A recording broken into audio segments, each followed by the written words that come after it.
Les vraies voix Sud Radio. Bonsoir. Bonsoir Félix. Bonsoir tout le monde. 3 mots dans l'actu qui sont Parlement, Parlement, Parlement. Le Parlement français où les sénateurs débattent en ce moment même de l'entrée de l'IVG dans la Constitution, mesure déjà adoptée par les députés. Le Parlement européen devant lequel la veuve d'Alexeï Navalny a qualifié Vladimir Poutine de chef de gang. Les obsèques de l'opposant russe se tiendront vendredi à Moscou. Le Parlement européen qui, sur un tout autre registre, vient de rejeter aujourd'hui l'idée d'une visite médicale obligatoire tous les 15 ans pour le permis de conduire.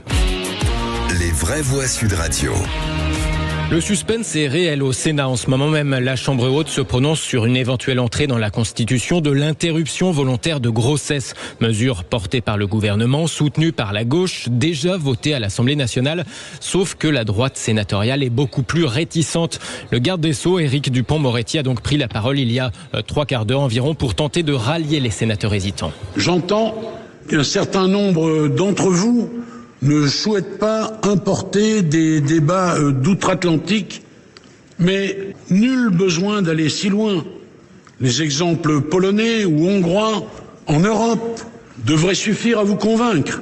Je rappelle qu'alors que l'extrême droite était au pouvoir, il y a de cela encore quelques mois, les Polonaises ne pouvaient avorter qu'en cas de viol, d'inceste ou quand leur vie était en danger.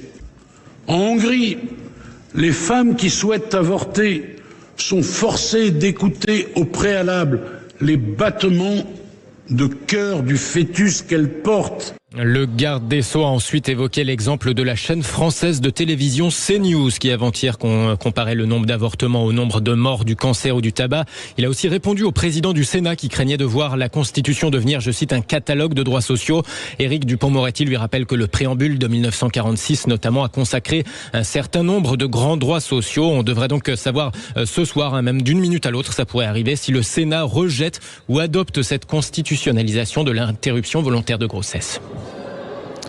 Et on passe au Parlement européen pour vos mots suivants. La veuve d'Alexeï Navalny était à Strasbourg tout à l'heure. Dear Yulia, thank you for your readiness to speak in this chamber to the world. Merci chère Yulia de venir parler ici dans ces circonstances si douloureuses. Les mots de bienvenue de la présidente du Parlement européen à Yulia Navalnaya. Moins de 2 semaines après la mort de son époux, la veuve du dissident n'a pas mâché ses mots contre le président russe. Vous n'avez pas affaire à un politicien, mais à un mafieux sanguinaire. Poutine est le chef d'un gang criminel organisé.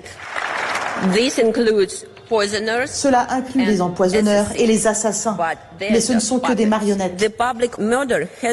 L'assassinat public a montré une fois de plus à tout le monde que Poutine est capable de tout et qu'on ne peut pas négocier avec lui. Le corps d'Alexeï Navalny a finalement été rendu samedi à sa mère. On apprend aujourd'hui que ses obsèques se tiendront vendredi à Moscou. Sa veuve d'ailleurs dit aussi craindre des arrestations en marge de cette cérémonie, de ces obsèques. Le pouvoir russe voulait justement éviter de trop grands rassemblements à cette occasion. Un mot sur Navalny, Philippe Bilger. C'est une tragédie, c'est sans doute un crime et sa veuve est extraordinaire. Jean-Baptiste Moreau. Oui, j'ai vu aussi que durant la prise de parole de la veuve d'Alexeï Navalny, le seul qui n'avait pas applaudi, a priori, c'est Jordan Bardella quand elle a traité Poutine de criminel et qu'il avait derrière lui une équipe de criminels.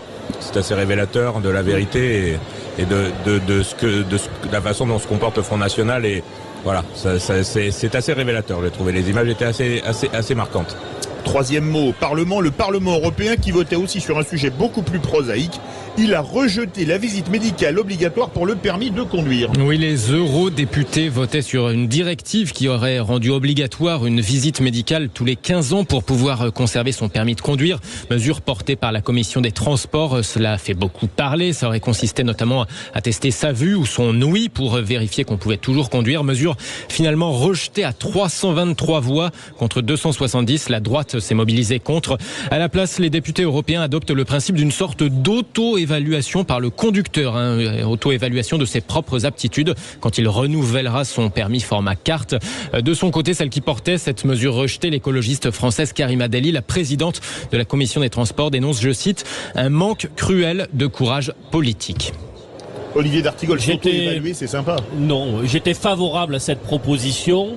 Bien sûr, il y avait des questions de financement assez C'était assez lourd, mais il fallait après le construire.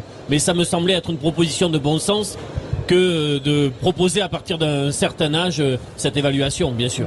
Philippe Bilger. Et le comble, c'est qu'il retombe précisément dans les raisons qui rendaient obligatoire l'évaluation physique, puisque personne ne peut juger.